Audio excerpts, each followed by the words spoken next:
Welcome back, learners. So as we have said before the ad break, we're going to start looking at our first concept being the reason, or rather, how do we see the light that we're talking about, the refracted light. So how do we see light? So visible light is the range of frequencies of light that are visible to the human eye.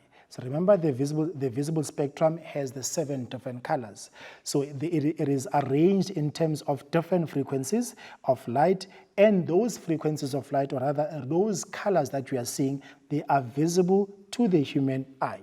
And this is responsible for the sense of sight. We are able to see because of these different frequencies. So light is absorbed by objects. Well, the light that is absorbed by object does not enter our eye because it is not reflected off onto our eyes. It is going through the objects and being absorbed by that particular object. So only the reflected light or the direct light from the luminous object, remember? The luminous objects, those are the objects which are able to give off light. So only reflected light or direct light from luminous objects can enter the eye and be interpreted. So we are able to interpret what comes onto our eyes. If nothing comes into our eyes and it is absorbed by the object, we are not able to tell what color it was or what object it is. As you can see, when it's dark outside, you can't tell or you can't see anything because there is no light that is being reflected off that surface into your eyes. Because of that, you aren't able to tell what you are looking at, and also you can't be able to tell what color that object you are looking at is. So now, on this particular object that we have, or the picture that we have here of the human eye, we can see that we have something called an iris. We also have the pupil, and we also have the sclera. The sclera is the tough white outer part of the eye which acts as protection, so it protects the eye. The iris, as we can see here, the iris now, it is the colored part of the eye which differs from person to person.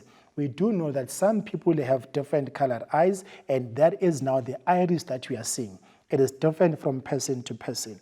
It is circular and also surrounds the pupil, and then in this eye that we have here, we have that iris which is circular and it surrounds the pupil. Now the light enters the eye through the pupil. So the light enters through the pupil, and then within that eye again, we have the iris which is circular and it surrounds the pupil. Then on top of these two iris, and of the iris and the pupil, we have the sclera which acts as a protection of the eye. Furthermore, behind the iris now, if you look at the eye in more detail, behind the iris there is the lens. So both the cornea and the lens help you to focus the light entering your eyes. So we have behind the iris, we have the cornea and the lens. And these two, they help you to focus the light that is entering your eye. And that is why you're able to interpret the light that enters your eye, because it is focused now. So the light travels through the eye and hits the retina at the back of the eyeball. So the light travels through the eye and it hits the retina, which is at the back of the eyeball. So the retina is a layer of tissue, of the tissue lining at the back of the eyeball, as indicated in this diagram here. This is our retina, which is now the layer of tissue lining at the back of the eyeball. So we are looking at the eye in more detail. The retina, furthermore now, the retina consists of cells which are sensitive to light.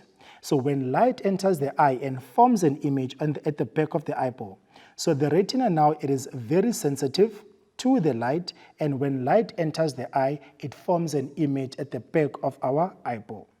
So the receptor cells convert the light energy into electrical nerve impulses. The receptors, they are going to now convert that light energy into electrical nerve impulses. So these impulses, they travel out of the eye through the optic nerve and to the brain, where they are interpreted as sight. So the brain now will be the one to tell you that what you are looking at is a table. What you are looking at now is the cell phone, or the color that you are seeing is red, or the color that you are seeing is blue. And remember, the reason why we're able to see the colors that we are seeing, it is because the light was reflected off the surface, and then some of those colors that are coming from the spectrum of light were absorbed, and only the blue, if you are seeing the color blue, only the blue was reflected. And because it is reflected coming into your eyes, you are then able to interpret that light in your brain, and it tells you that whatever the object that you're looking at is blue, or whatever the object that you're looking at is a table, or whichever thing that you are looking at. Now, on top of that, the size of your pupil changes in different light conditions. So we do know that the pupil is going to change depending on the amount of light that enters your eye. In bright light, the pupil will contract. If it contracts, it means that it gets smaller and smaller. So that means when it's bright outside, your pupil is going to get smaller and smaller. However, in the dark, when it's dark outside now, then your pupil is going to be now enlarged. It's going to get bigger and bigger.